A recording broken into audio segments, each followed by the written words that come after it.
out of one room and into the next room. This room.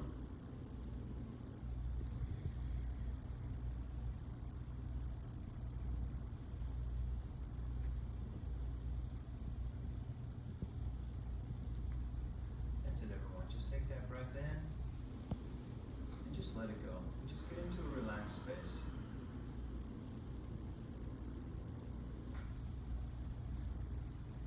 We're here. We all enjoy this. We look forward to it. We find it to be fun, entertaining, enlightening, and productive.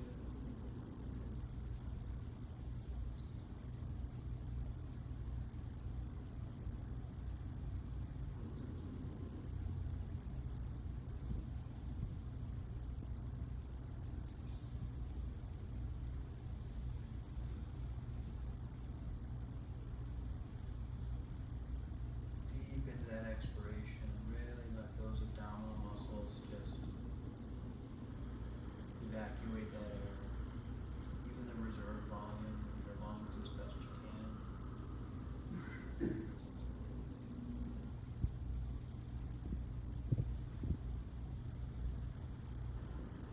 And receive that breath in.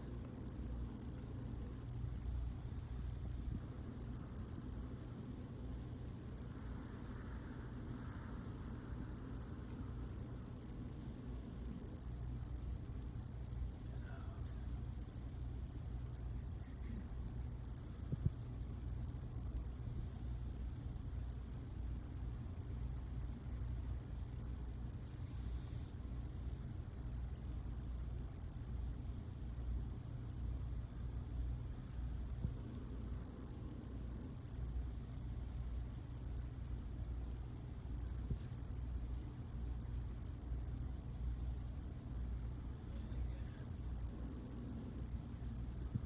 Everyone, let's take that deep breath in now.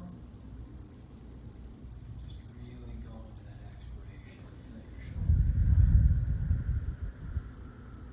Face relax.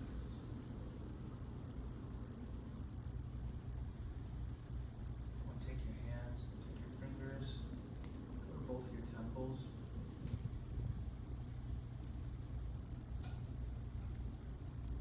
This is a reflex point for what's called the hypothalamus. Hypothalamus is a part of it. Connects the blood and brain, the endocrine system, all your glands. It's in charge of taking information in, helping the brain decide what type of reactions it should make, how it should direct things. It's very much connected to the limbic system, the core emotional system. Just rub the tension out of it. Sometimes you'll feel one side's more tight than the other. Hypothalamus is also involved in your weight, your metabolism, body temperature, appetite. It's a wonderful point to remember. Just be mindful of. Put your fingers on it. Boy, if it's really tight, it's really tense and really sore, just give it some love. Give it a little massage. Hope to reset that system. There's a lot coming at it. As you rub it and release it, just be appreciative of all the information that comes at your brain, your senses in a day, let alone a minute or an hour, a day. All the things it has to process, just driving, communicating, performing work functions, let alone always continuing to be on top of respiration, digestion, elimination, younger people, reproduction, procreation, and all of us, regeneration. You know, all those baseline functions, they never stop. Everything that we add on to our life, it all gets added on top of those things. And if what we're adding on is intense enough, or we are perceiving it as intense enough or important enough, it'll override those vital functions and start to diminish the amount of intention going into those vital functions, because what we're telling ourselves is more vital than actually what we need to do to survive takes priority, simply because we're believing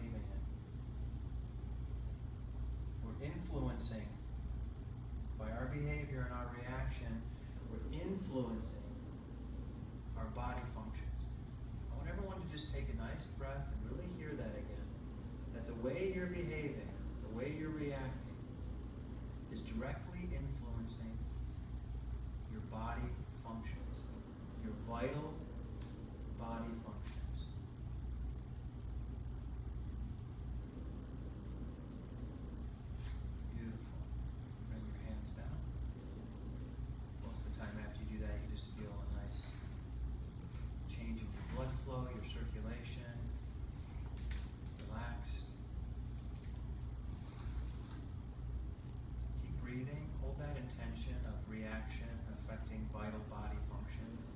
The insanity of that. How many times a day do you want your reaction to something to affect your vital body function? How many times a day do you really want that to be going on? So the practice is so wonderful in teaching us just lovingly to be aware, accountable to our behavior, our reactions, with the awareness that they are affecting all of the functions, cells, organs, tissues of our being, our body, as well as those around us.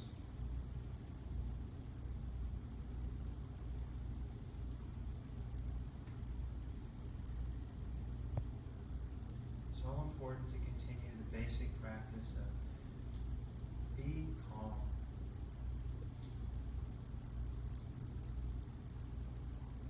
Remember to breathe. Remember to relax throughout your day.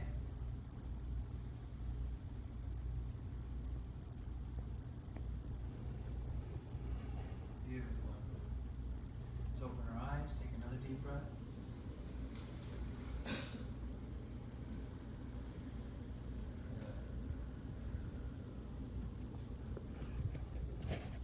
Is this the way most people are functioning, the way we're talking about? Relaxed, calm? No, it's not. But most people aren't even in a space where they're really ready to accept that how their reactions are, their behaviors are really affecting their health and well-being.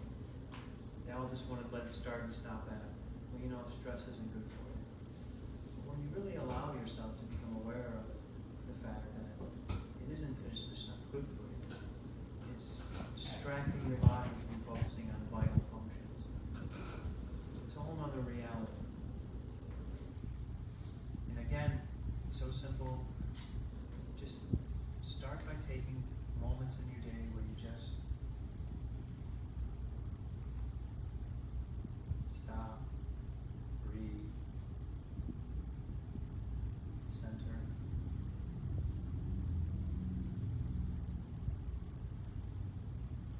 Beautiful.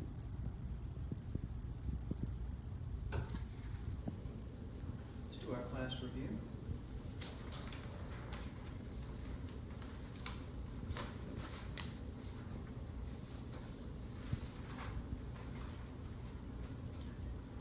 Fear, compulsion, paranoia come from a survival state of being. It interferes with healing. All right, now, you know, again, you guys, I always have to, it always is in me to bring this up, okay? Literally, they said to me, what was it, a couple weeks ago, you and Carla said, do we need to keep sending you the study guides for your review? And all I would do is like read them real quick and go, great, because they're just so, we're so lucky to have these two put these together for us that there was really, I can imagine, like maybe after the first class I changed one word, and after that I haven't changed anything at all. So they just basically said, do we really have to keep doing this? And I was like, thank God, no, we don't need to do it anymore. So I haven't read the study guide yet. I'm reading it with you. So just put the meditation together. Everyone remember what the meditation was about? And then we get into our study guide. You can't write this stuff. Fear, compulsion, paranoia. What were we all just releasing from our hypothalamus? Fear, compulsion, paranoia, stress, okay. Comes from a survival state of being that interferes with healing. Healing, let's just call, I think we can connect healing and vital function. I think those two can kind of be mentioned in the same breath. Practice thy will be done so that we can be open to life's healing and the essence of immortality of our lives, okay?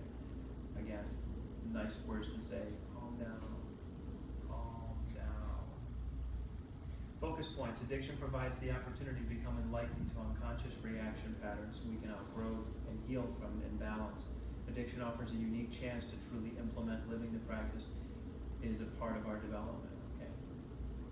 Everything we experience leads us to where we are in this moment and is therefore perfect. Life is moving us in the direction of breaking away from the herd so that we can truly join the one. Okay? And we use words to describe this, you know, join the one. Okay, we're using words in a metaphorical sense. We are always the one, but we are joining it by consciously living in unity with it, consciously. Obviously, we can't be anything else but that one because we're all part of it. Intuition is what's left when you let go of all reactions, fear, paranoia, compulsion. The more you let go of these emotions, the more you have what's left. This is addition by subtraction. Reflection questions. As I continue to practice, what reaction patterns in my life do I become aware of as stagnating, now allowing for change, not allowing my healing? Okay? So anybody, what does anyone see as the remaining patterns, thought patterns, reaction patterns that you feel most stop you from being in your vital function, in your healing place? Anyone? Depression. Depression. Okay. Depression is the one you feel stops you the most. Okay. Anybody else? For me, for answers to questions 1 and 2, it's being in my head stops me from my healing. And so number 2, it's being in my body is what helps. As somebody put it to me recently, you can't, hear your intuition if you're not in your body. Nice. Nice. Anybody else? What about you? What do you feel stops you from being in your vital space? Fear. Fear. Okay. And just out of curiosity, fear of what? What comes to you? Fear of what?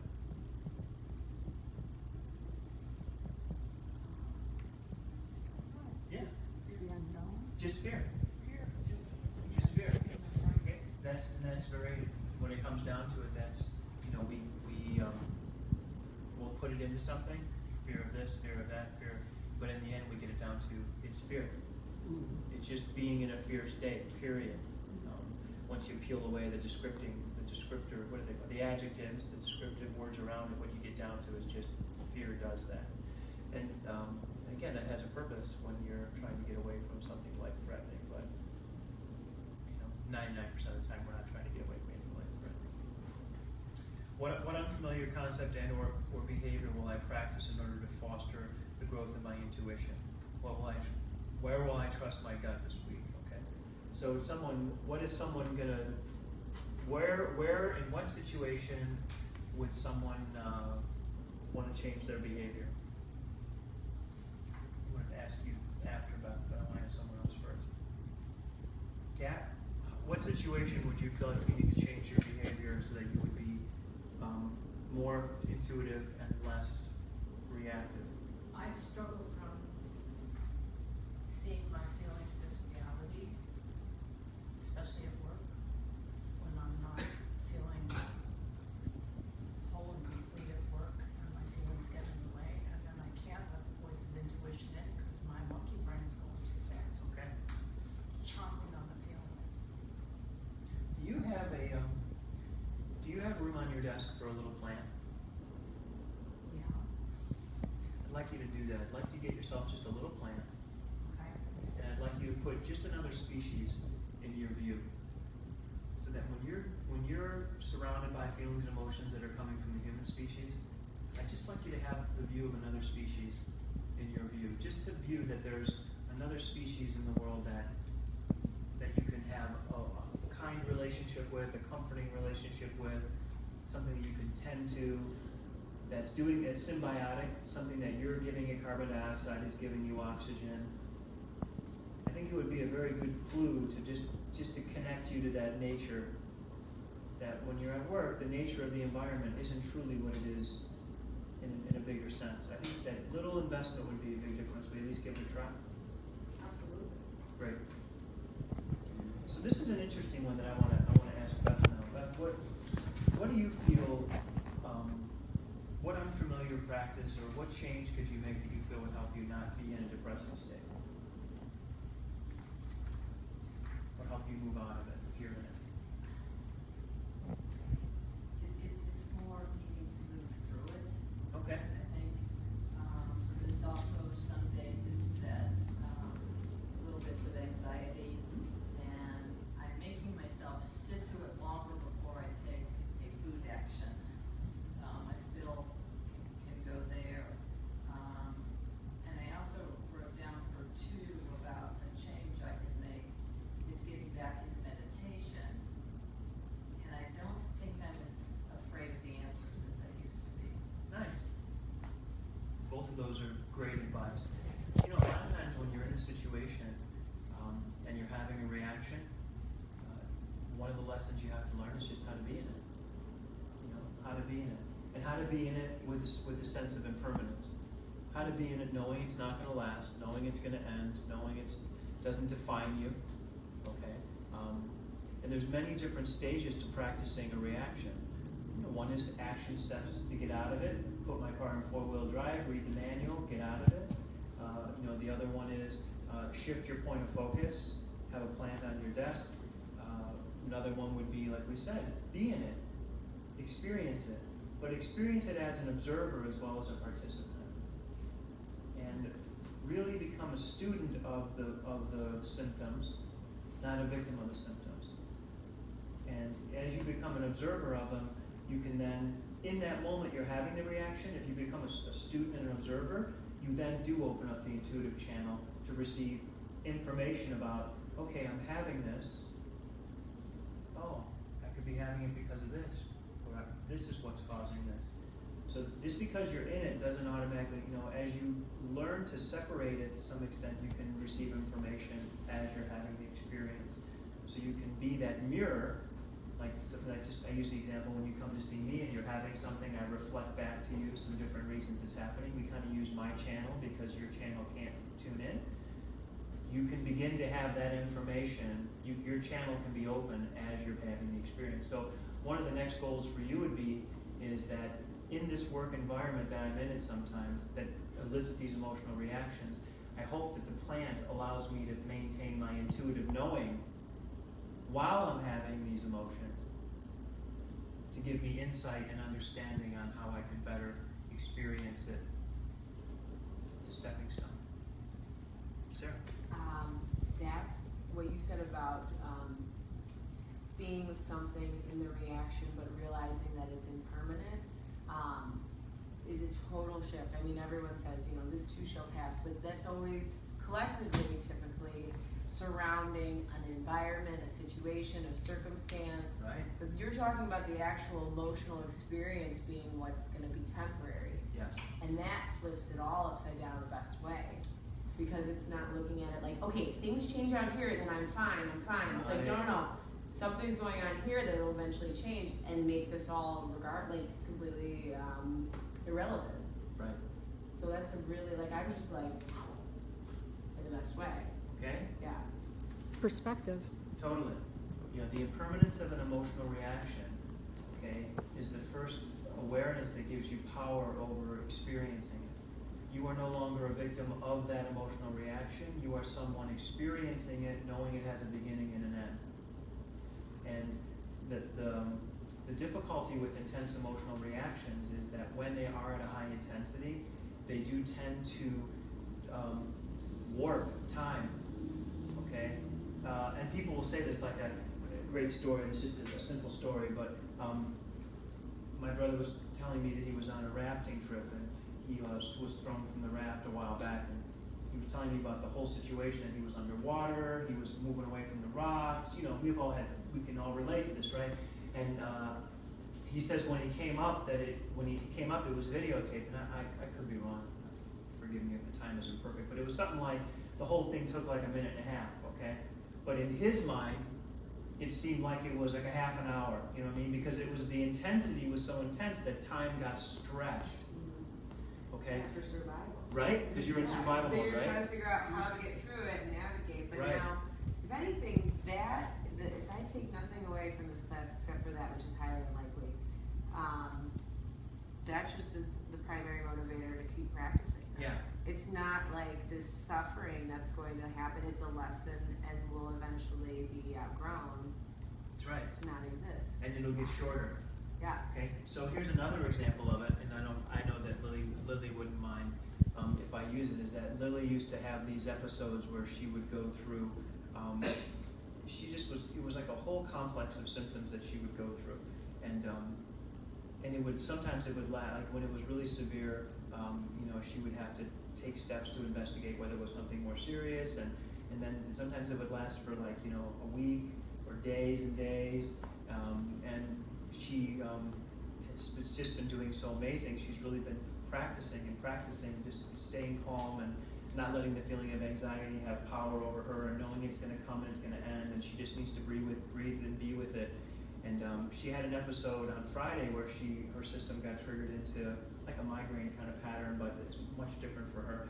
And she texted me that it was happening, and it was like Friday evening, and within an hour she texted me and said, feelings are dissipating, I'm feeling better. And she slept all the way through the night, and she woke up and she felt like she was still a little shaken, but she was through it.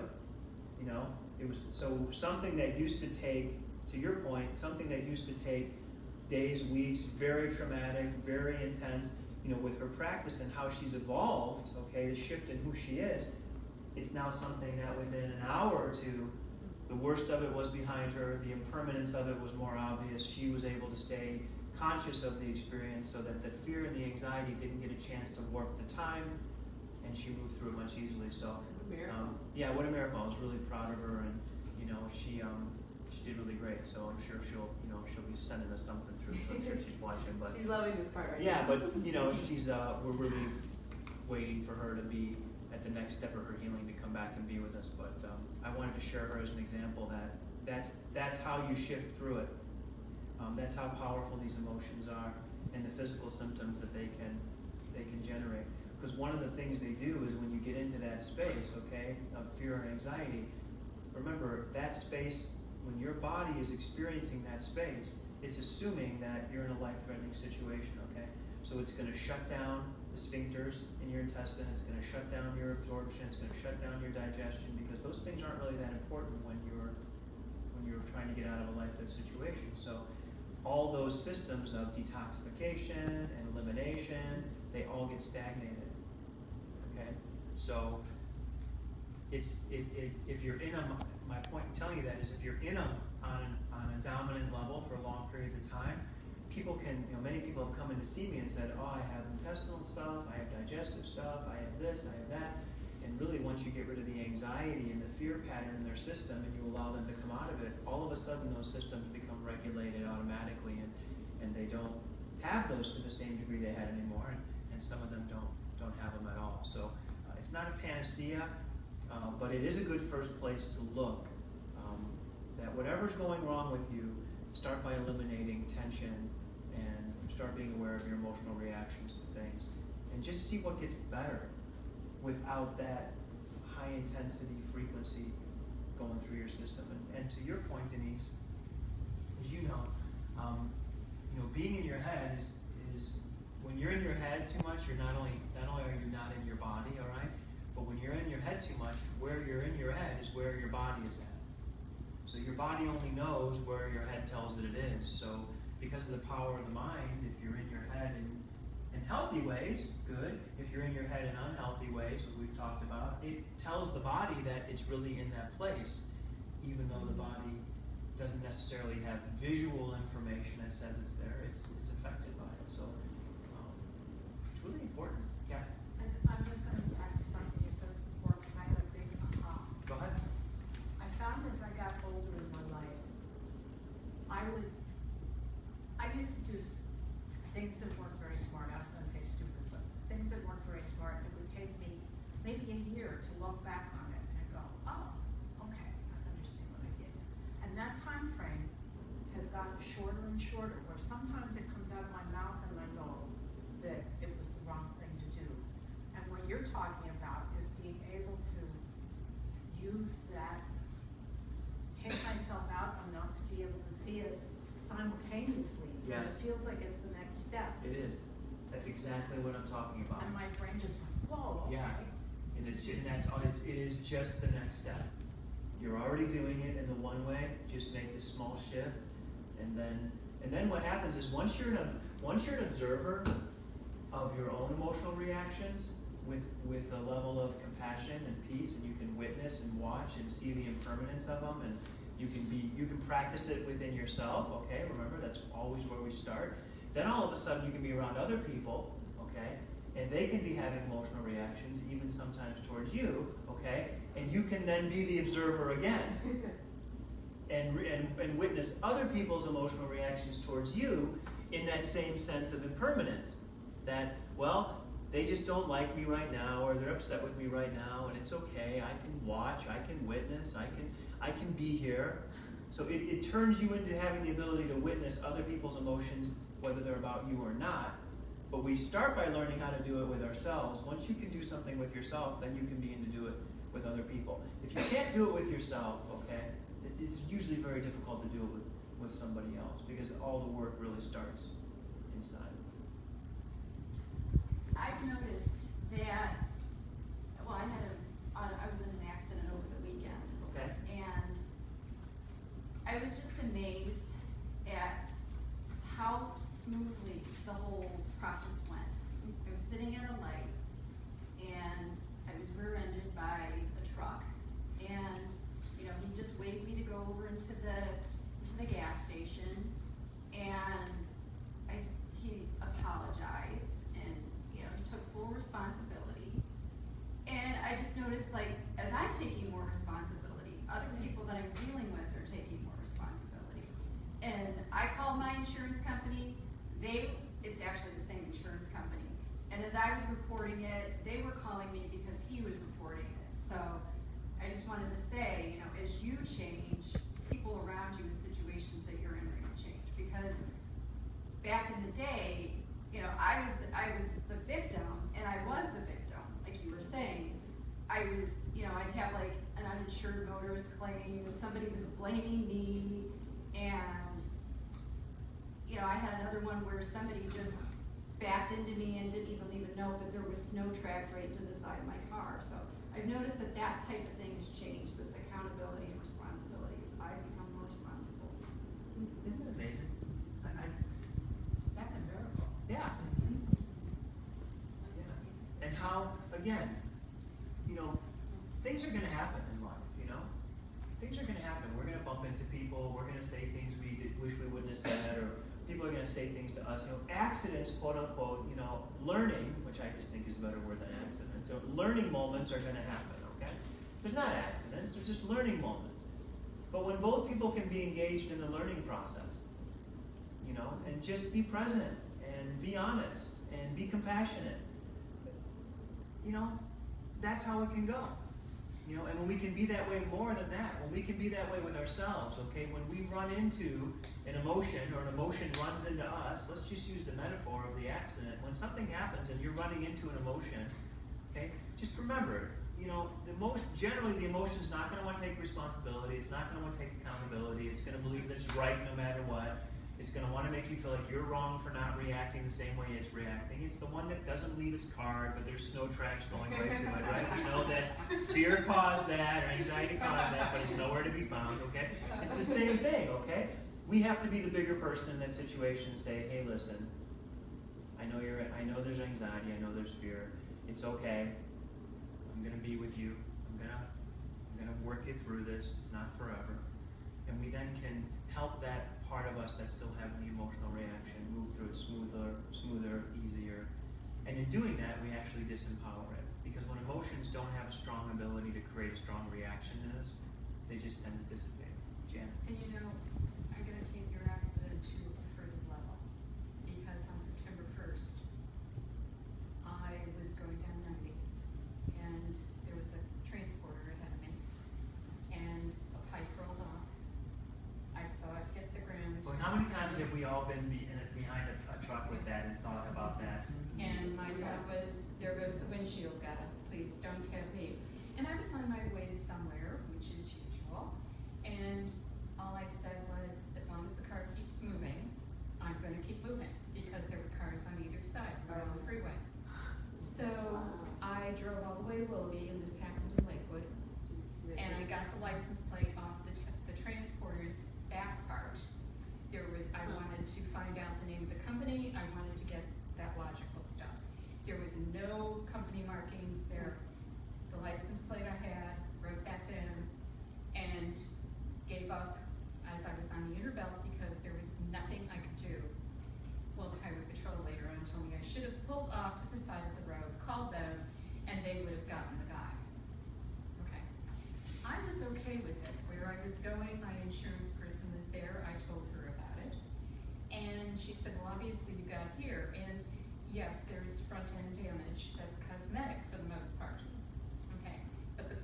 getting at is that sometimes we change so dramatically, I was really okay with it. Okay? 2 days later, I'm washing my car, I saw more of the damage. My son was going to go under it when I saw him last Monday to make sure there was nothing really damaged underneath. And that is when, excuse my language, the shit hit the fan, okay?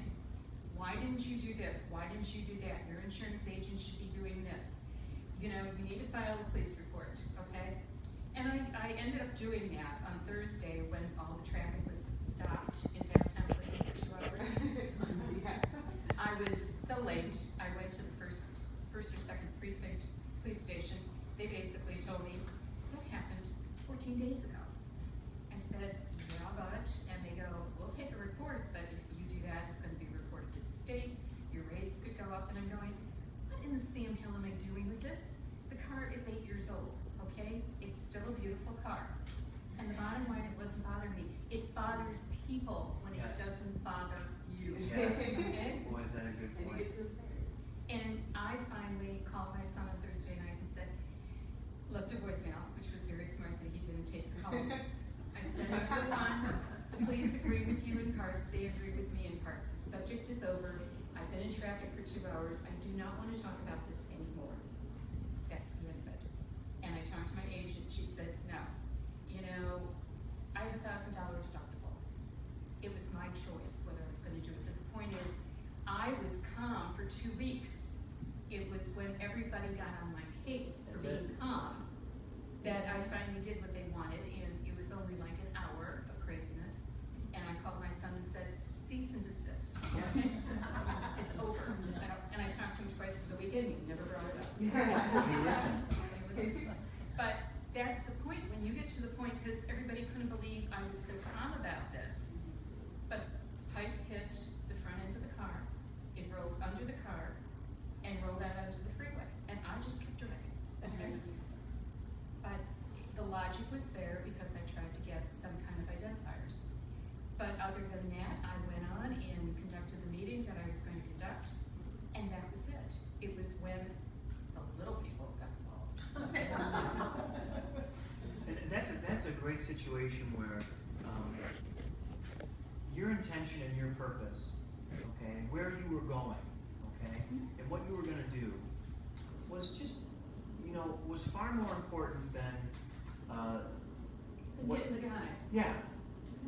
You know, and that's just shows you where you're at, you know, it just shows you where you're at, and you're right, that does unnerve some people who are heavily locked into that different state of being, because they're not gonna understand where we're coming from, that, you know what, it'll work out, you know, when you have some trust in that higher power, that it'll work out, But see where you have to go yet, if you've gone this far? You have a pipe coming at you.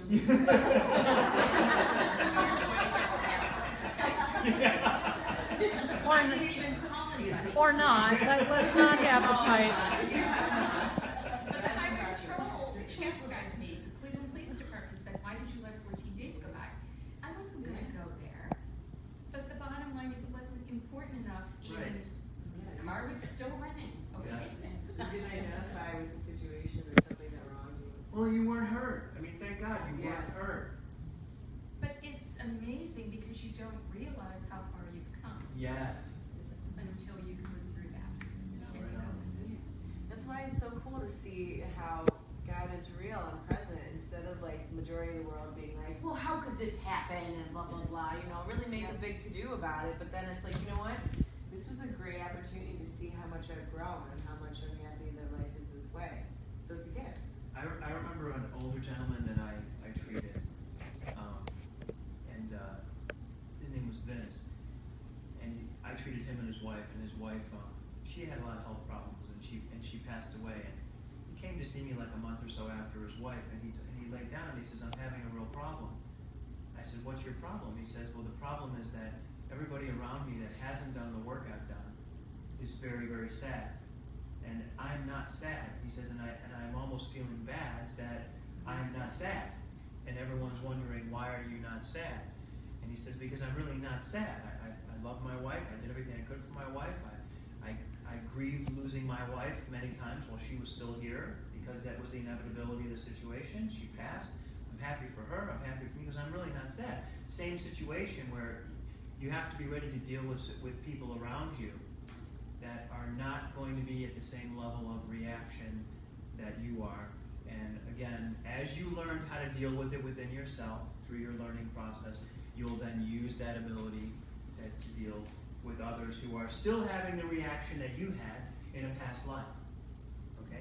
That's what it is at that point. And Past some of life. it's gotta rub off, right? Of course. Yeah, you're saying, They yeah. don't even have to be conscious of it, No. but it's like Right. a little piece of that part of you Yeah. just rubs off on. No doubt, a piece of her rubbed off on her son, more than a piece of her son Yeah. rubbed off on her. Let's give it a while. And I had the same thing with my mom, because she said, well, he wasn't paying attention. And I said, well, haven't you ever been situations where you haven't paid attention? That's right, that's right. And then it was over. Yeah, that is the end of that conversation. Okay, what time we have there, my ladies? Currently 7:11. Perfect, okay.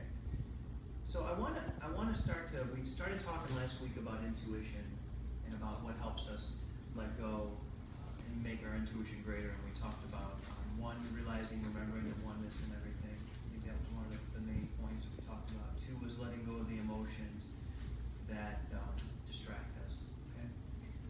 I wanna add another piece onto that tonight, and it's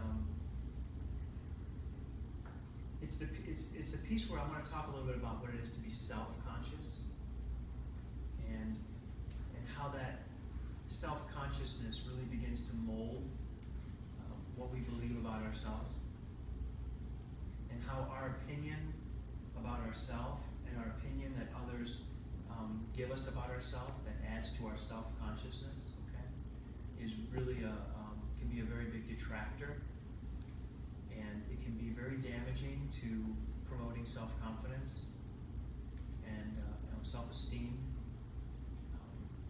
So you, at some point, you want to let go of being self-conscious, and you want to be fully embracing being God-conscious. And by God-conscious, I mean be conscious of the order, be conscious of all the good things that are happening, be conscious of how things are unfolding, be conscious of nature, be conscious of the bigger thing that you're a part of.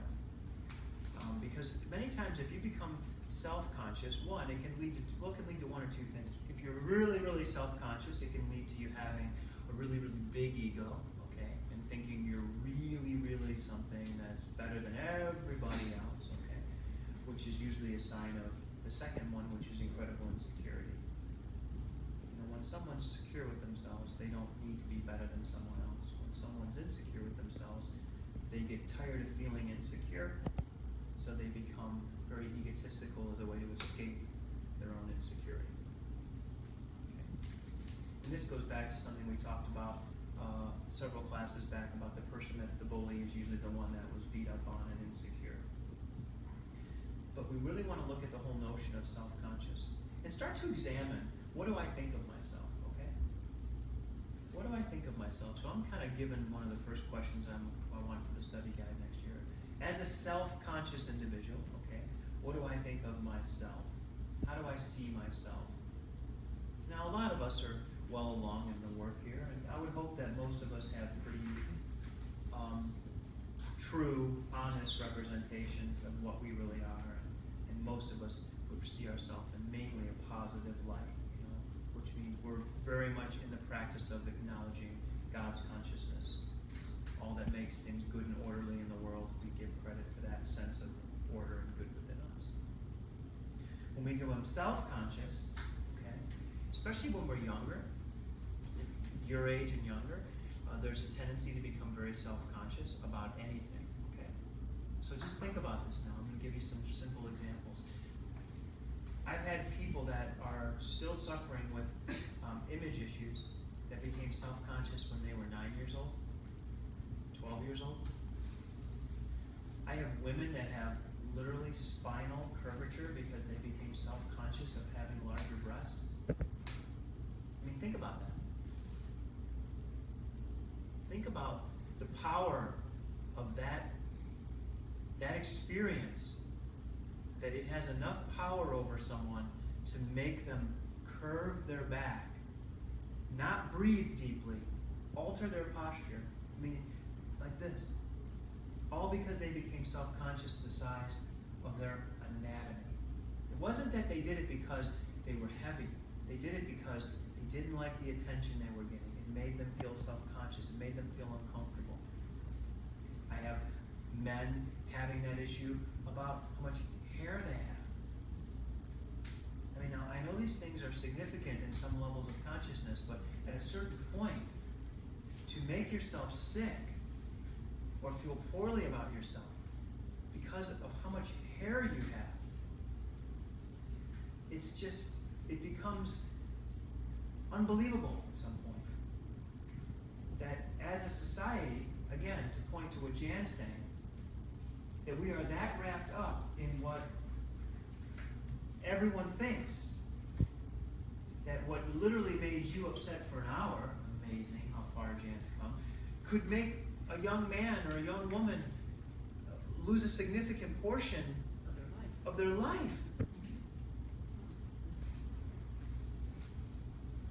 Because I'm 40 or because I'm 30 and I shouldn't be losing this much hair. Now it goes on and on and on, everybody. These things, this pattern of generating self-consciousness, okay, is one of the biggest tools that marketing uses to manipulate the masses.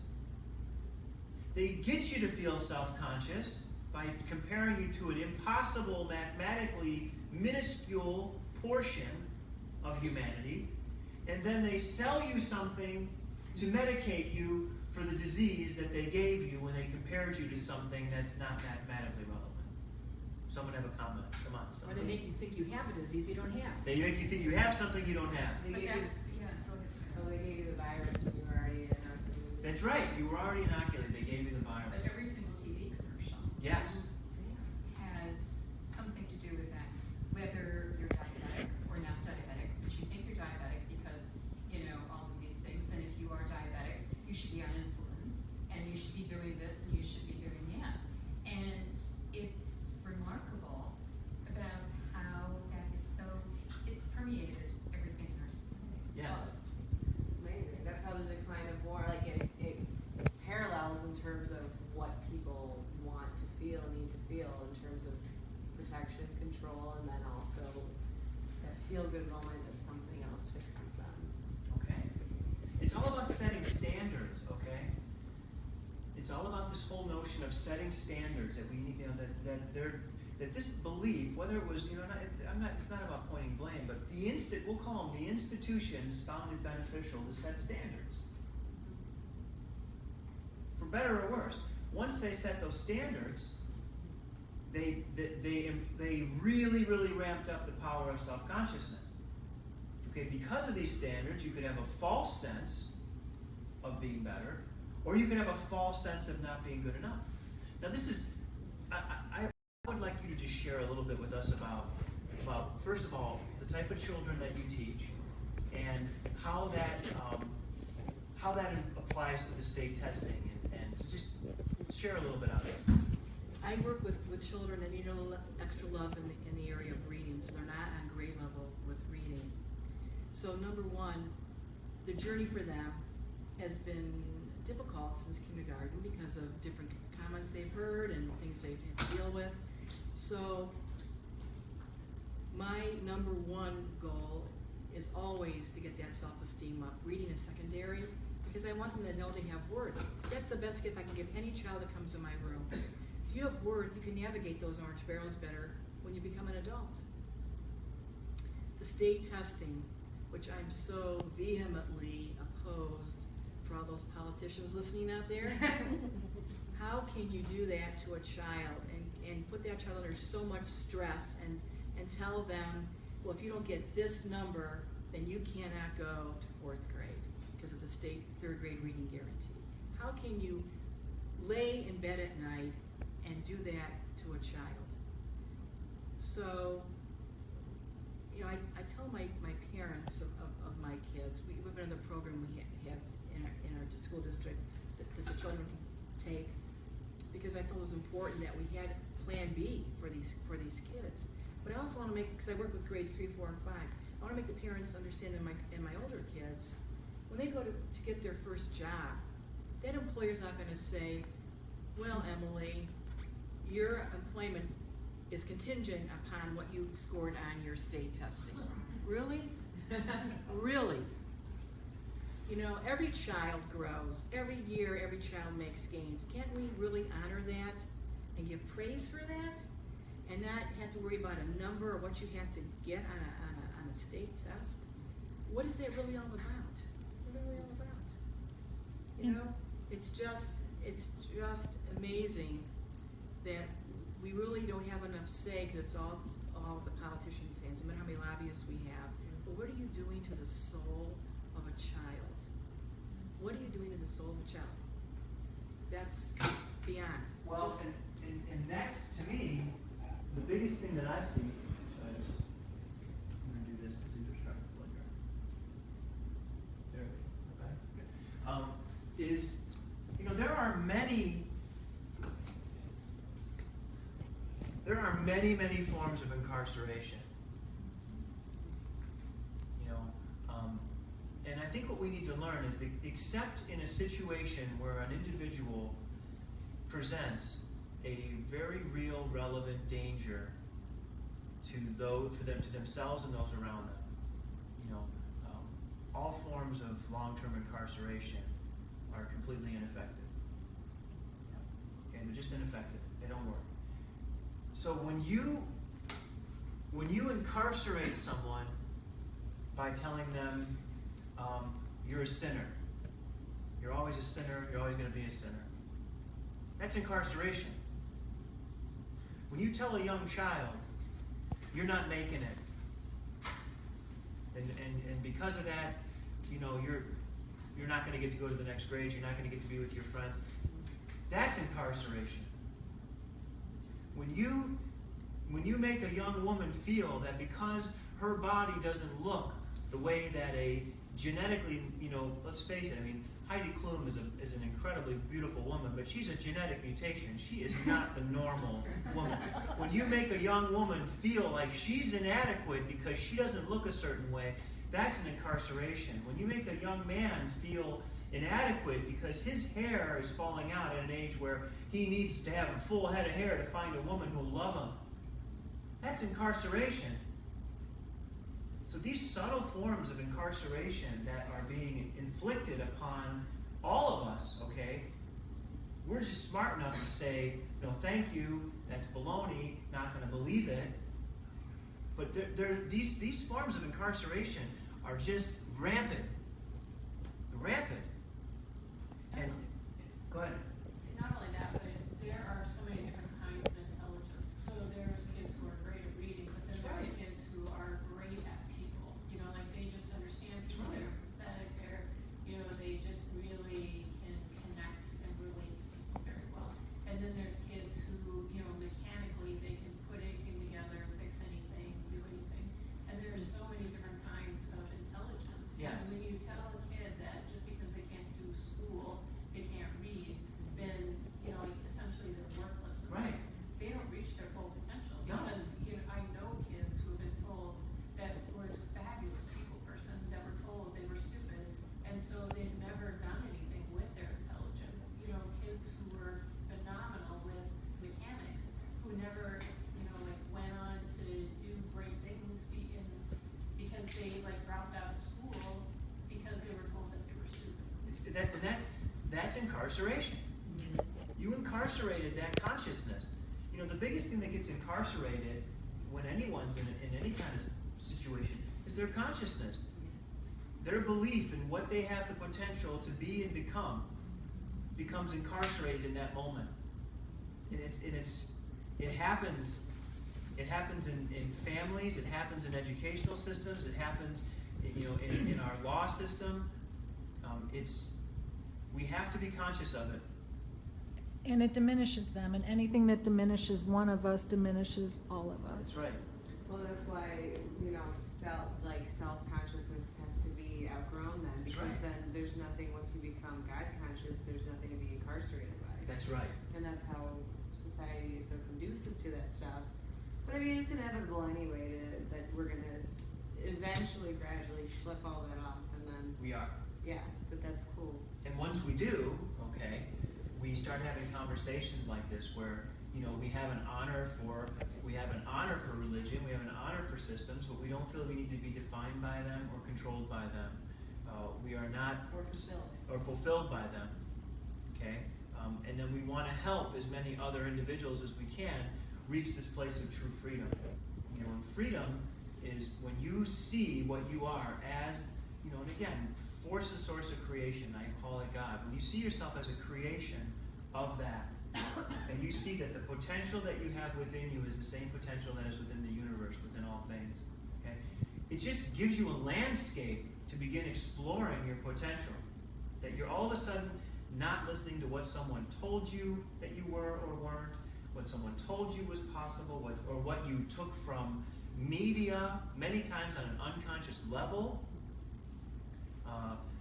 This is a very important piece. And as you let go of this self-consciousness, you begin to see more intuition. You begin to become more aware of what really is going on, what really is the truth and the order of things, and your place within that, which is, of course, only guided by that which created you. So much easier to practice when you get that way. It is. But getting rid of self-consciousness is a tough one because, you know, again, self-consciousness will usually have too low or too high of an opinion. Matching reaction. That's right, a matching reaction on either side, okay? So you want to just be aware of it. That's why we just follow this practice of just being in the middle, staying in balance, you know, being an observer, not coming to judgments, just looking at things. And if we look at things long enough, we get really good relevant data about what's working and not working. And incarceration, and the way that, to me, the way that that we're inundating, and that's why it concerns me even more, because with technology there's an earlier, quicker inundation of children with the ideas of these systems. You know, they're not where, when you look at it in the old times, you know, yeah, there could have been good or bad in it, but the child's biggest influence was their family. Okay? For better or worse, they were influenced by people that loved them. They may not have been functional people that loved them, but they were at least people that were around them, okay? For better or worse. Now, don't get me wrong, there's plus and minus to everything. But now, the children are influenced by, more than not, they're influenced by people that want them to do something that's going to benefit them. Not the kid. They want to train the person to be someone that will benefit them. That will be a consumer. So from the very beginning, kids are being trained to be consumers. They're being trained to give their life, okay, to make the money they need, to get the things they need so that they will feel fulfilled. I think in Europe, you can't even market to children. And in the United States, it's rampant. Yeah. Well, It's that's like most, like 4 hours of their day is just people marketing. yeah, and Europe is ahead of us on a bunch of other things too. Because they're older than we are, you know. It's true. They're just older than we are. So just meditate on that. Meditate on releasing what's left of your self-consciousness and just being God-conscious. And people will say, well, yeah, but if you're not self-conscious, you won't be aware if you're doing things you're not supposed to be doing. Okay, well, you know what? This is an adult class. You know, we're letting go of self-consciousness because we're not walking around. You know, we're practicing coming from a place of love, acceptance, and peace. I pretty much trust in what I'm going to be doing if I'm focusing on coming from that place. I don't need to be self-conscious in a way that could be incarcerating me. So, you know, we teach what we teach in this class, coming from the assumption that we're all working from this place of love and acceptance to begin with. So we don't need to be incarcerated by anything. Time? 29. All right, we have the chamber. We want to do the chamber. Thank you for reminding me. Actually, remember we have a person named Keith that needs to be brought in for the chamber for Tom and Chris, and then we have Mike, Paul, Sarah's brother, Emma, head injury, Emma. my niece. Got it. So Yeah. we've already got a full chamber. So let's get in our positions. Okay. For your niece? Okay. Do I need to unplug this? No, I just stand up here. Okay. hope I don't fall and hit my head this time. Everybody who feels like they want to, if you're into it, great, if you're not, that's fine. Otherwise, I'll need a healing. So I think we're gonna start with Keith, so I'm just gonna obviously play that, so everyone tap into me, and this is for Tom and Keith's son, they telling us he's going through a tough time right now, we just wanna send him our love and our support, and just kinda tap into him and see where he's, okay. So we just wanna help release Keith from a simple place of he just feels like he's damned if he does and he's damned if he doesn't. We've all been in that place. We feel like no matter what you do, it's not gonna work, it's not gonna be the right thing. You can leave you feeling very trapped, very defensive, very cornered. And the dangerous part about being in that place is that you're really not open to a positive outcome. You're usually trying to fight, survive, you don't feel like there's a right answer. And let's face it, if we're in a position where we're not feeling like there's a right answer, how much of our intuition are we open to receiving information from? Not much. If we don't feel there's a right answer, then why would we be open to a really good answer? So what we're going to ask right now is that Keith lets his guard down, that he stops feeling trapped and condemned, and that there becomes an opening in his experience for his mother, his father, or someone who really loves him and wants what's best for him. Doesn't just want to control him or do what they want him to do, but really, like his mother and his father, we both know of them, they're such sweet souls, and he just gives them an opening to say a word, piece of guidance that he's ready to accept, and will help him find a solution that he doesn't feel is available. Beautiful. Okay, thank you everyone for that. Let's go ahead and someone wanted, yeah, there's yeah, wanted.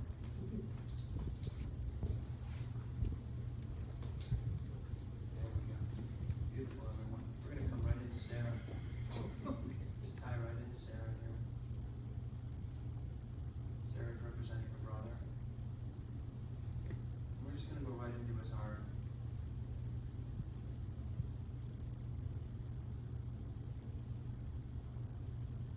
I'm not being given a lot of specifics, so I'm not meant to know, but the biggest thing that we need to tell and pray for him that happens for him is he just needs to stop being angry and upset.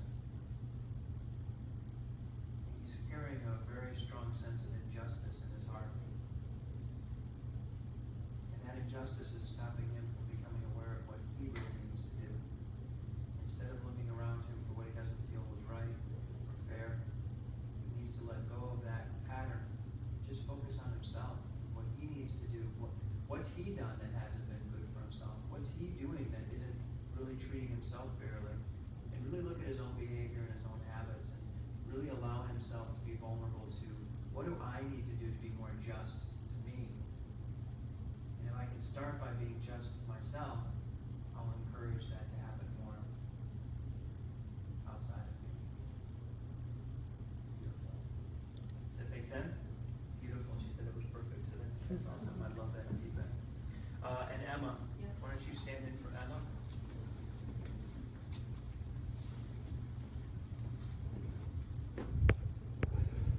So the most important thing we want to do is we just want to surround Emma with this energy of it's going to be all right. And we all go through trauma. And the most important part of experiencing trauma is as soon as we experience it, we have to begin letting it go. And we had so many wonderful stories here. Jan's story and Sharon's story are such wonderful mentoring moments for Emma. And we all get run into, we all get hit, things happen. It's how we move through that. We want to learn from trauma, but we don't want to make trauma the purpose of our life. Avoiding it, experiencing it, we want to just accept it as another experience. We're going to have it. We're going to have to practice being with it. We can come to a place of peace. Such wonderful examples tonight of how to get to that place of peace with it, and how it changes the experience, and how that Jan and Sharon, they weren't traumatized by their trauma. And that's just the ultimate place of the practice. They weren't traumatized by trauma. It doesn't mean they didn't feel a hit. It doesn't mean they didn't experience discomfort, but they weren't traumatized by the experience. They stayed true to who